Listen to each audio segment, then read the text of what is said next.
Évangile de Luc, chapitre 12.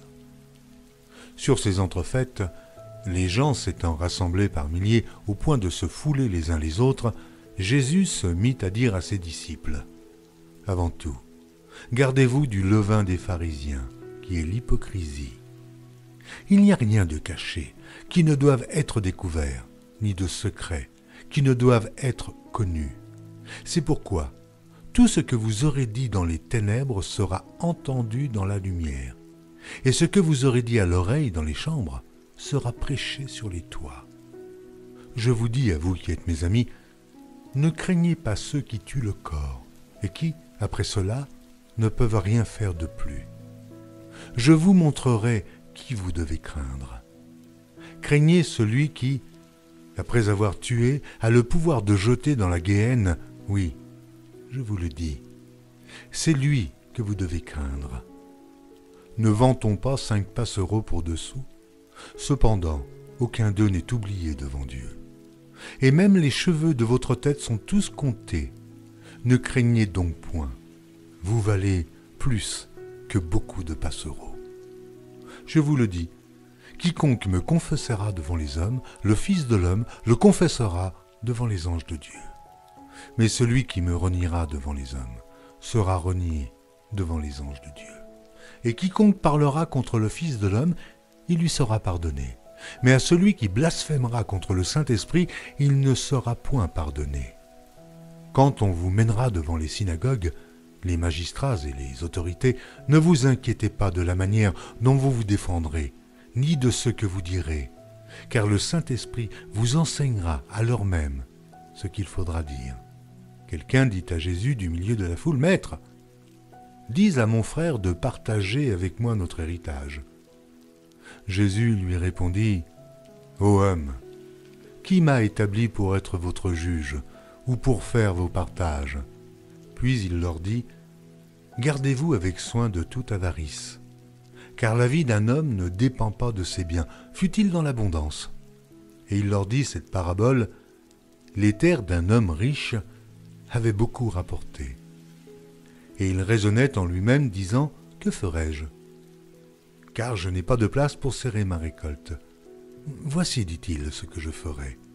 J'abattrai mes greniers, j'en bâtirai de plus grands, j'y amasserai toute ma récolte et tous mes biens. Et je dirai à mon âme : Oh mon âme, tu as beaucoup de biens en réserve pour plusieurs années. Repose-toi, mange, bois et réjouis-toi. Mais Dieu lui dit : Insensé, cette nuit même ton âme te sera redemandée, et ce que tu as préparé, pour qui cela sera-t-il ? Il en est ainsi de celui qui amasse des trésors pour lui-même, et qui n'est pas riche pour Dieu. Jésus dit ensuite à ses disciples : C'est pourquoi je vous dis, ne vous inquiétez pas pour votre vie, de ce que vous mangerez, ni pour votre corps, de quoi vous serez vêtus. La vie est plus que la nourriture, et le corps plus que le vêtement. Considérez les corbeaux. Ils ne sèment ni ne moissonnent, ils n'ont ni cellier, ni grenier, et Dieu les nourrit. Combien ne valez-vous pas plus que les oiseaux ? Qui de vous, par ses inquiétudes, peut ajouter une coudée à la durée de sa vie ?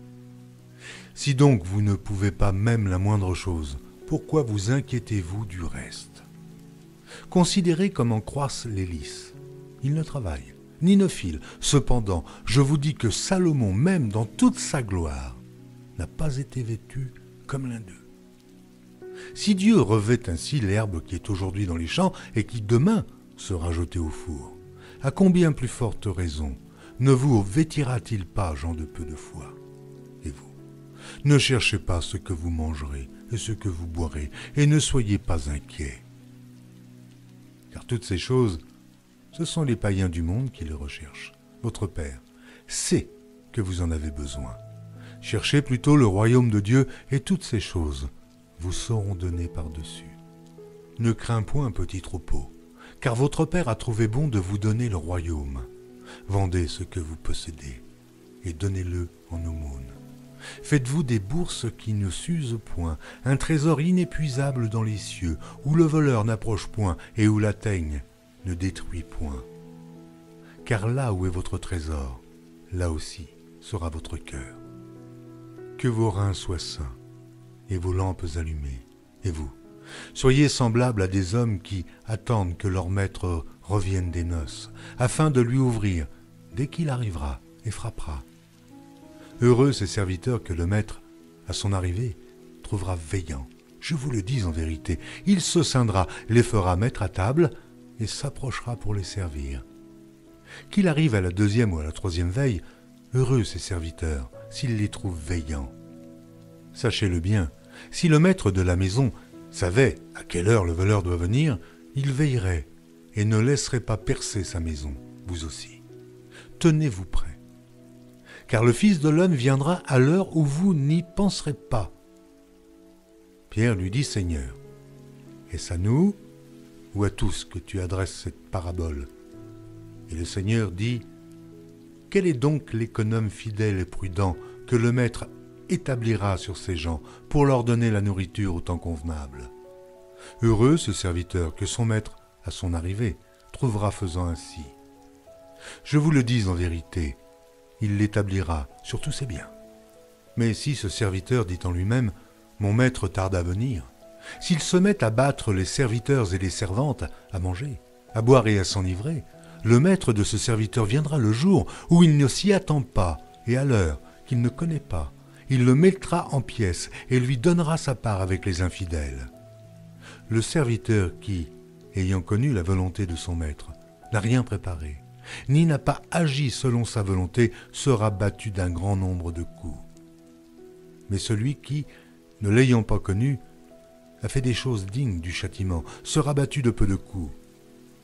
On demandera beaucoup à qui l'on a beaucoup donné, et on exigera davantage de celui à qui l'on a beaucoup confié. Je suis venu jeter un feu sur la terre, et qu'ai-je désiré, s'il est déjà allumé? Il est un baptême dont je dois être baptisé, et combien il me tarde qu'il soit accompli. Pensez-vous que je sois venu apporter la paix sur la terre? Non, vous dis-je, mais la division. Car désormais, 5 dans une maison seront divisés, 3 contre 2 et 2 contre 3. Le père contre le fils, et le fils contre le père. La mère contre la fille, et la fille contre la mère. La belle-mère contre la belle-fille, et la belle-fille contre la belle-mère. Il dit encore aux foules, quand vous voyez un nuage se lever à l'Occident, vous dites aussitôt, la pluie vient, et il arrive ainsi. Et quand vous voyez souffler le vent du midi, vous dites, il fera chaud, et cela arrive. Hypocrite. Vous savez discerner l'aspect de la terre et du ciel. Comment ne discernez-vous pas ce temps-ci? Et pourquoi ne discernez-vous pas de vous-même ce qui est juste? Lorsque tu vas avec ton adversaire devant le magistrat, tâche en chemin de te dégager de lui, de peur qu'il ne te traîne devant le juge, et que le juge ne te livre à l'officier de justice, et que celui-ci ne te mette en prison. Je te le dis, tu ne sortiras pas de là que tu n'aies payé jusqu'à dernière pite.